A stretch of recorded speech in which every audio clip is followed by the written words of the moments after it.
টি-20 দল যখন ভারতের উদ্দেশ্যে বিমানবন্দরে, তখন কানপুরে বাংলাদেশ টেস্ট দল 2 ম্যাচ সিরিজে হোয়াইট ওয়াশ হয়েছে।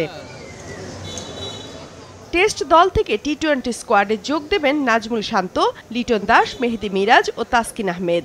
বাকি 11 জন ঢাকা ছাড়ার আগে ছিলেন বেশ আত্মবিশ্বাসী।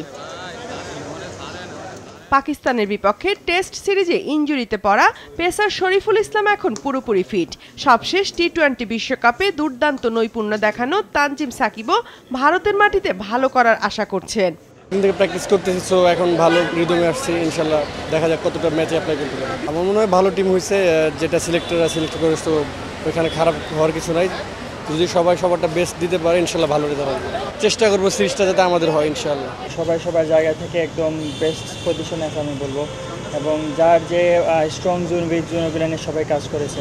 প্রস্তুতির দিক থেকে আমরা খুবই কনফিডেন্ট।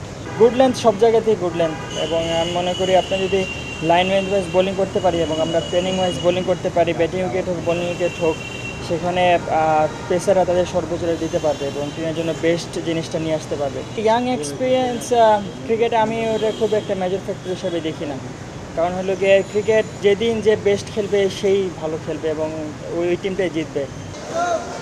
মাসখানেক আগে বাংলাদেশ হাই পারফরমেন্স দলের হয়ে অস্ট্রেলিয়ায় দুর্দান্ত পারফর্ম করেছিলেন স্পিনার রাকিবুল হাসান।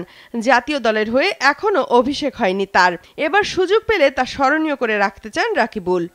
ইন্ডিয়ার সাথে খেলা, তো প্রিপারেশন ওরকম ভালোভাবে নেওয়া হয়েছে, কারণ আমরা এখানে অনেকদিন প্র্যাকটিস করছি, প্র্যাকটিস ম্যাচও খেলছি, তো প্রিপারেশন ওয়াইজও সবাই রেডি আছে, ইনশাল্লাহ ভালো কিছু হবে। প্রতিপক্ষ কে আছে, কে ব্যাটসম্যান, কে বলার, এগুলো দেখার সময় খুব কম আছে। আমি আমার স্কিলে বিশ্বাস করি, আমরা সবাই আমাদের স্কিলে বিশ্বাস করি। আমরা যদি আমাদের স্কিলে এক্সিকিউট করতে পারি মাঠে, আর রেজাল্ট আমাদের পরে আসবে। সবসময় আমি আমার বোলিং বাসে ব্যাটিংয়ে যতটুকু পারি কন্ট্রিবিউশন করার চেষ্টা করি। তো প্রিপারেশন ওইভাবে নেওয়া আছে, যদি কখনো প্রয়োজন হয় ব্যাটিংয়ের, আমি আমার বেস্টটা দিয়ে চেষ্টা করবো ইনশাল্লাহ।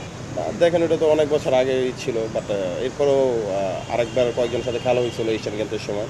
সো ব্যাটেলটা থাকবেই, কারণ আমরা চাই ভালো ইন্ডিয়ার সাথে ভালো খেলার জন্য, কারণ ওরা এখন বেস্ট টিম অলরেডি। সো ওদের সাথে পারফর্ম করার জন্য সবাই চেষ্টা করে।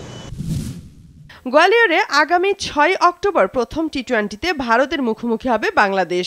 দিল্লি ও হায়দরাবাদে পরের 2 ম্যাচ 9 ও 12 অক্টোবর।